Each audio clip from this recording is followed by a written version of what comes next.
While watching a movie, have you ever guessed what's going to happen next? And then, when it did happen, did you have that yes, I was so right moment?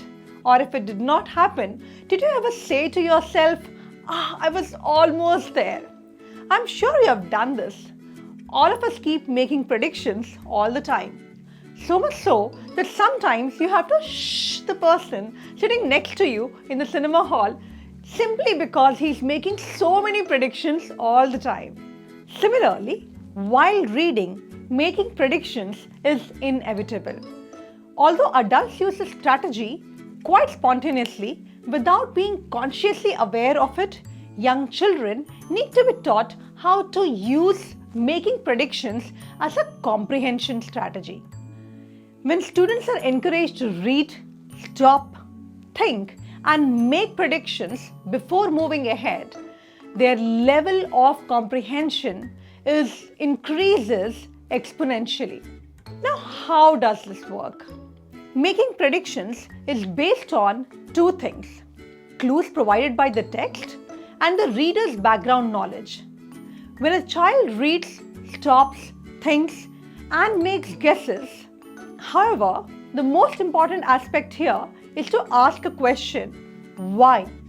Why do I make this prediction?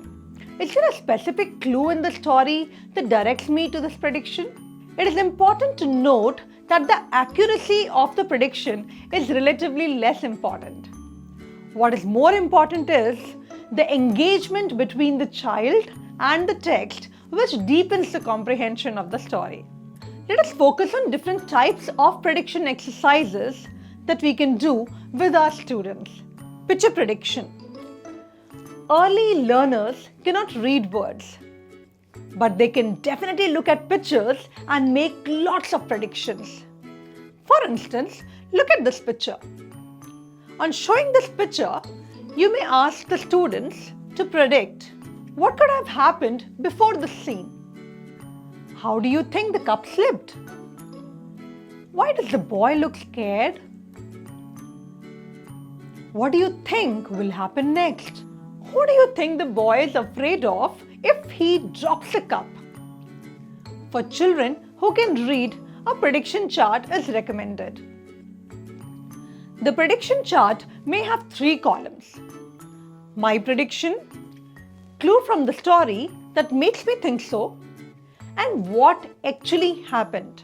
The first row may ask them to predict based on the cover page and the title of the story. The second and the third row could be for recording predictions from the middle of the story. Let's say the child is reading the famous tale of King Midas and the Golden Touch. Look at this illustration from the cover page of the storybook.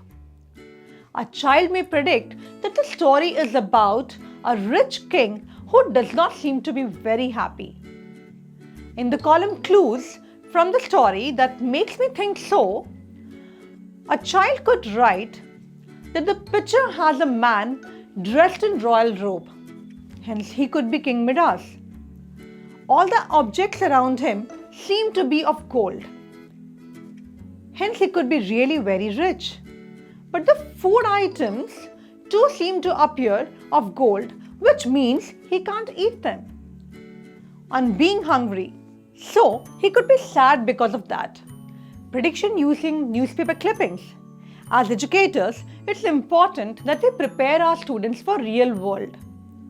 A great way of doing this is through newspapers. A child may be shown the following news headline: Piggy bank for kids, teach your kids the art of saving. Here, the first thing that the child must do is identify the keywords, that is, piggy bank and saving. Using these words, the child may predict that the news column is about the ways in which children can save money. Most children have heard their parents discuss similar things at home. So arriving at this conclusion will be easier than you can imagine.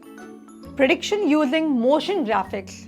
The art of making prediction can also be taught using visual narratives. For instance, if you show your child the clip of the famous cartoon Tom and Jerry, where Tom sets a trap for Jerry, he may ask himself, haven't I seen my mother place such a mouse trap all over the house with food as bait to tempt the mice? This will help him predict that Jerry will be caught in the mouse trap and Tom will eat it. This is how the strategy of making predictions works. However, this strategy is not to be confused with drawing inferences while reading. Although similar, both these strategies have differences of their own. While making predictions means guessing what is going to happen in the story, drawing inferences means reading in between the lines and trying to guess the motive, etc. We hope you find this video helpful. If you have been using these strategies with your kids, please let us know of your experiences in the comment section below. Let us know what more topics you want us to cover in subsequent videos. If you like our content, please do share and subscribe to the channel. See you next time. Till then, keep reading.